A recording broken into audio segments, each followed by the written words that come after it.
survivor's story is a testament to the human spirit. Welcome to Better You.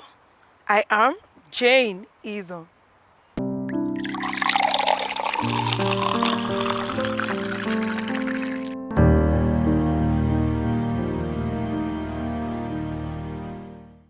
Survival, the champion's mindset, takes center stage today, and this mini documentary captures it perfectly.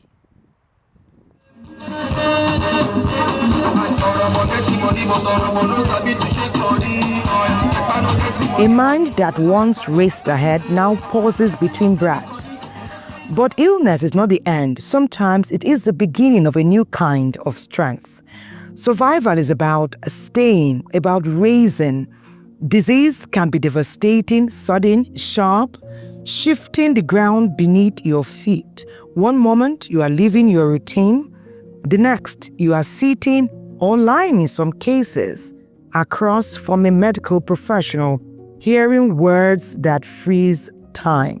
Why me? How? Where do I go from here? Are regular phrases that can run through your mind. Survival starts as soon as you realize that even in a weakened body, your spirit stands tall. Your strength may tremble, but your willpower roars and soars. We can only defeat cancer when we take action. I'm here today standing with you because God allowed it. And because I also took action. The champion mindset is the bridge between diagnosis and disease. And when you cross it, you find that you can truly begin to survive ailments that ordinarily would have devastated you. Surviving illness is not polished photos or the quotes we sometimes see online. It is raw, it is vulnerable, and it is very real. Waking up is tiring, but still you are waking. Taking medication even when the side effects scare you. It is praying, sometimes bargaining and trying again and again. You carry your fears in one hand and determination in the other. A powerful shift occurs. We decided to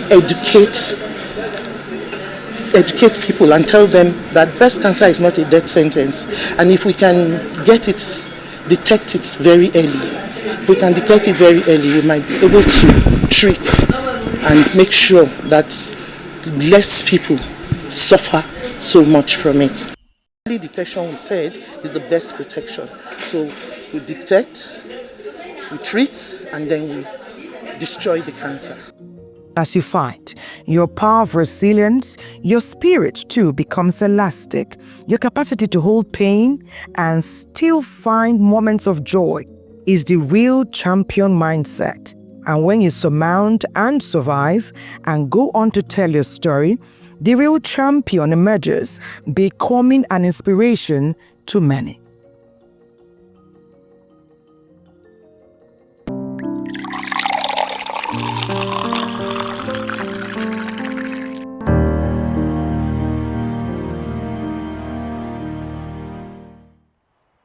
I had the honor of speaking with someone whose journey embodies courage, resilience, and hope. Her story is not just about survival. It is rediscovering strength in the face of adversity. So join me. So Better You bumped into a woman who had walked through the path of breast cancer, and she would like to share a story to encourage others. You're welcome to Better You. Thank you very much, ma'am. All right, so at what stage did you discover that you had breast cancer? Okay, that was 3 years ago.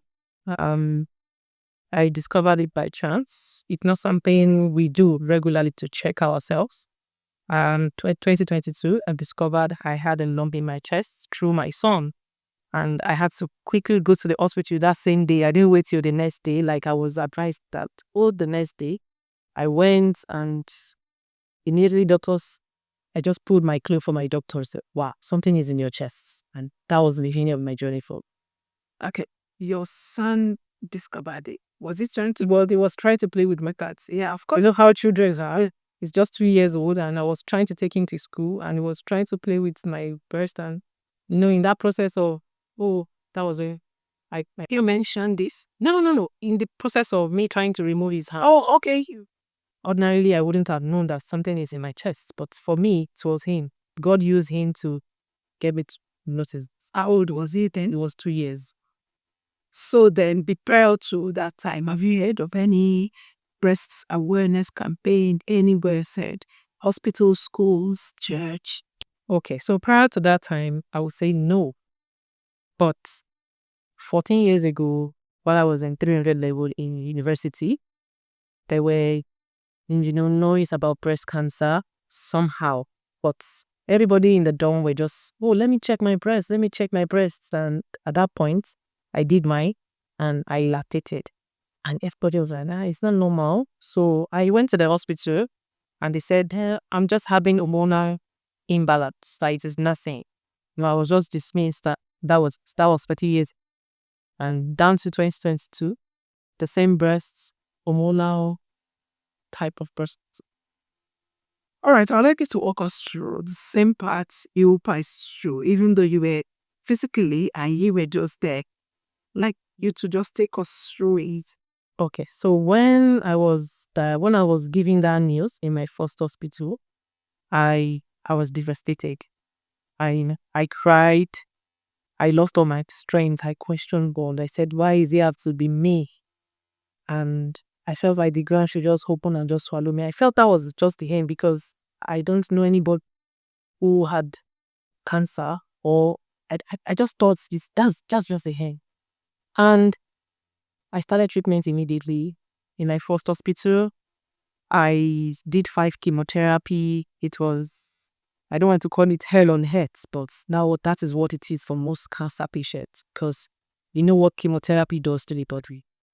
You will lose your weight, you will lose your strength, you will lose your hair and everything. You will lose your personality. I changed completely. When I looked at myself in the mirror, I wasn't seeing the woman I used to. But somehow, when I look at myself, there was this spirit in me that came saying, you have to fight. I wanted to own it. So I did my first 5 chemotherapy and the lump melted. And the naive me thought that was the end. I was so happy. I was already jubilating and all that. 4 months later, the lump came back. And I had to move from the first hospital to the second hospital. And I had to redo biopsy on break because I realized that in my first hospital, I was not being treated as hormonal positive.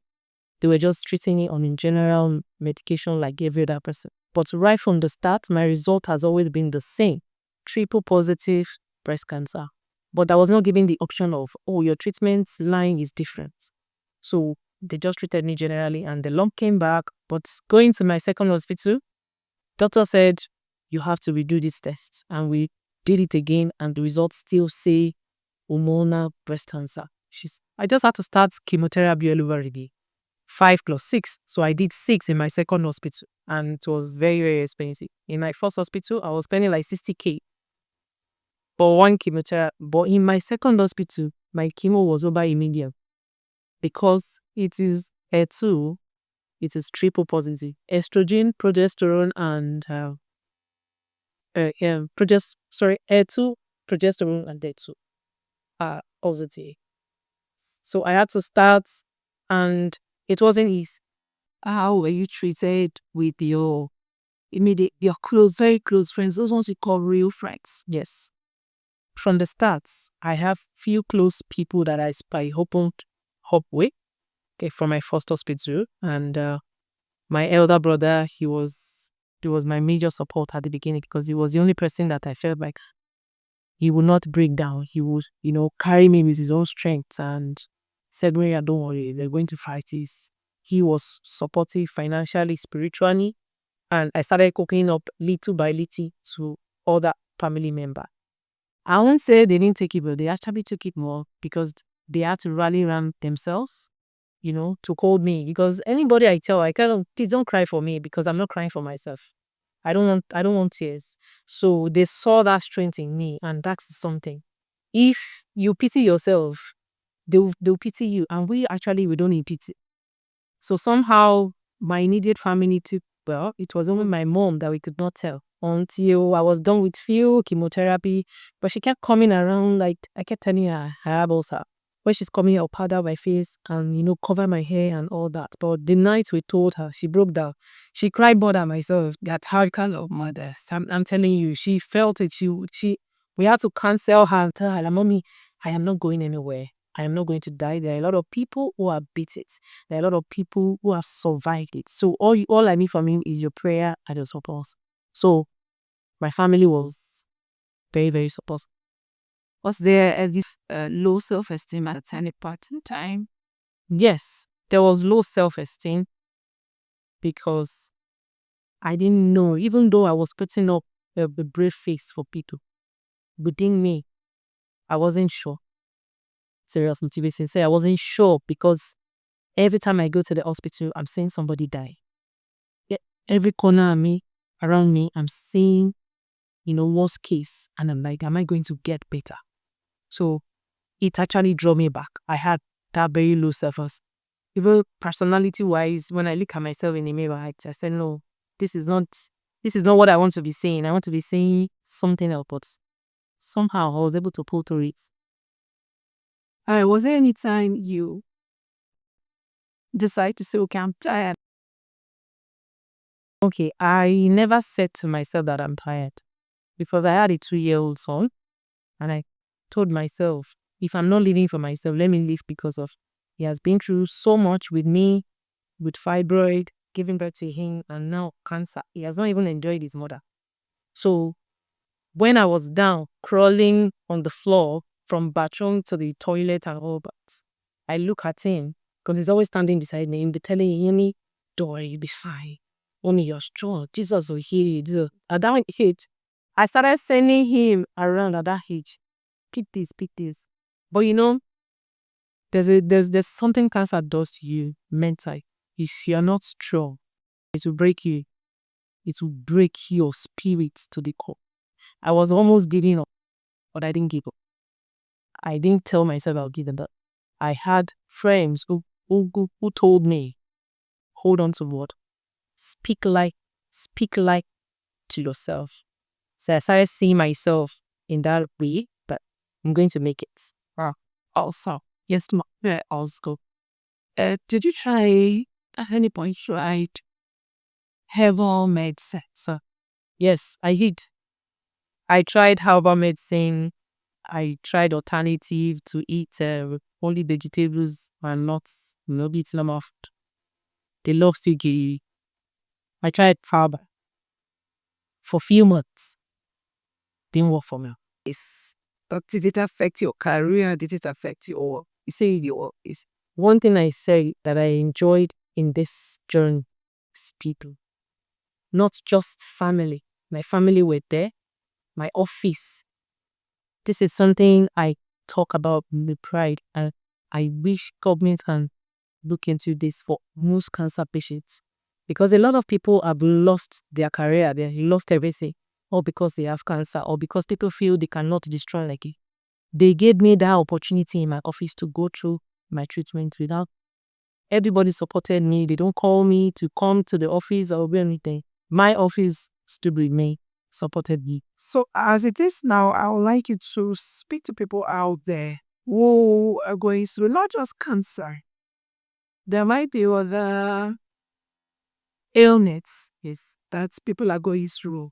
I'd like you to speak to people, encouraging them not to give up, just like you did not give up. In my dictionary, giving up is not an option. And I always tell people, life itself is full of ups and downs. It is normal to go through challenge. But you have to tell yourself, what do you want out of it? What can you build? What life can you have from what you're going through? This is from a pink sister to somebody out there, not just for cancer, but for any kind of other ailments. You have to be strong. You have to decide. You have to be willing to live. If somebody is not willing to be, there's nothing you can do. You have to be willing. From your willingness, you find strength, find purpose. And that is what I found with my NGF.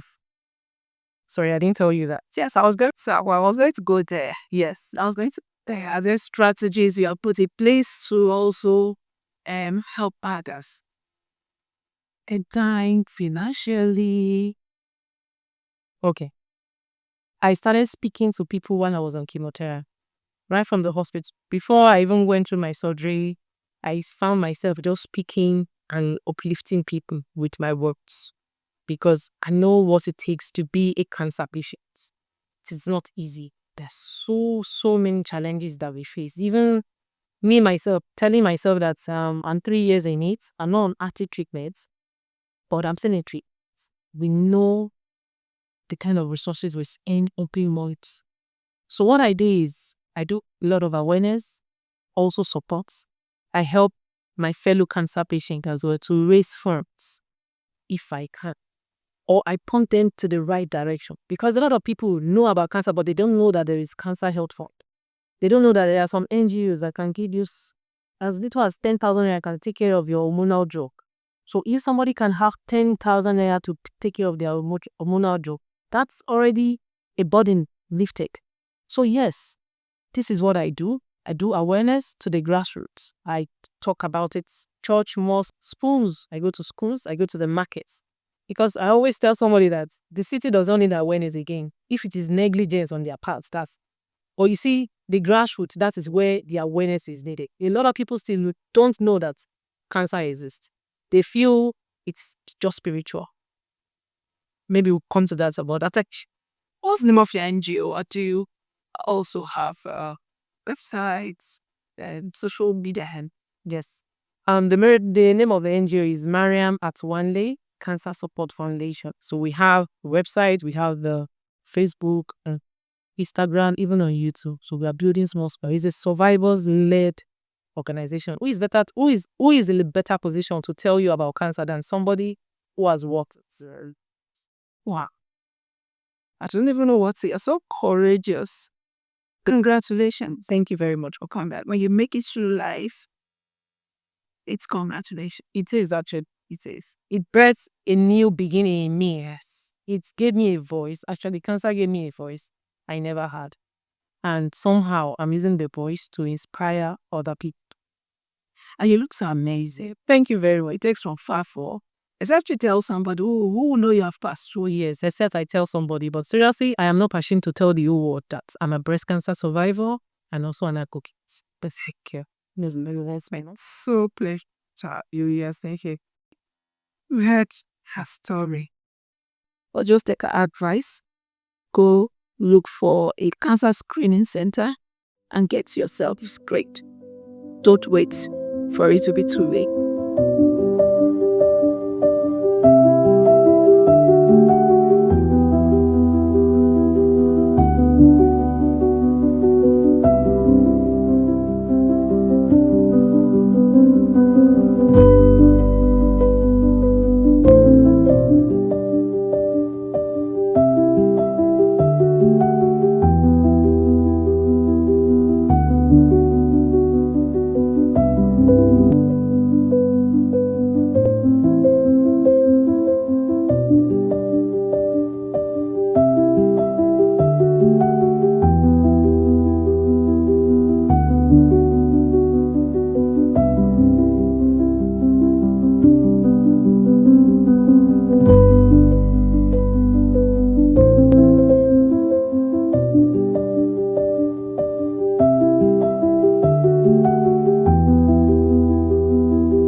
Wow.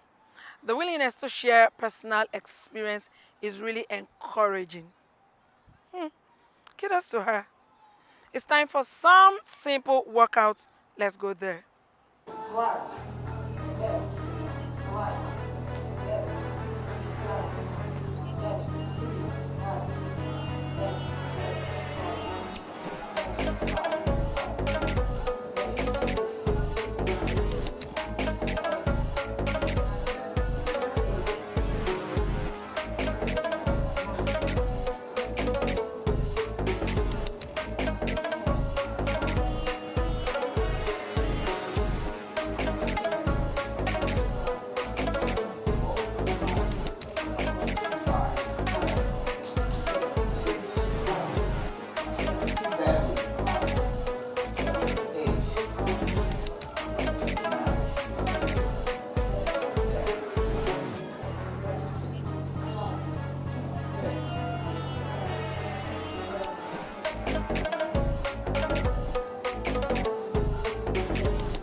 done something. But basically, I'm so uncomfortable because I had a late meal yesterday.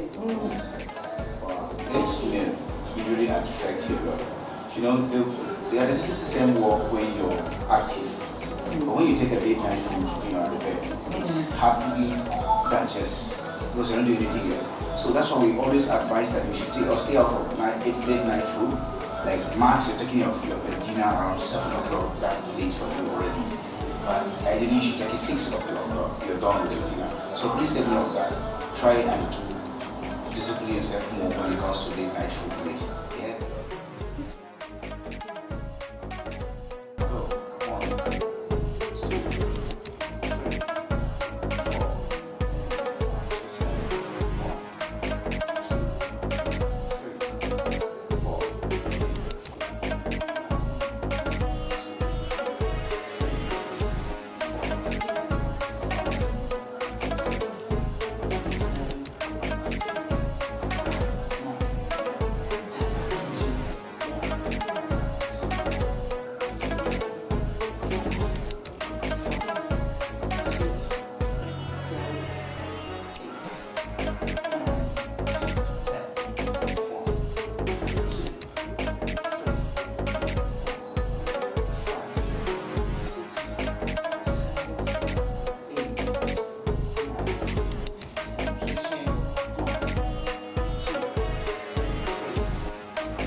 Greatness belongs to healthy people that never quit.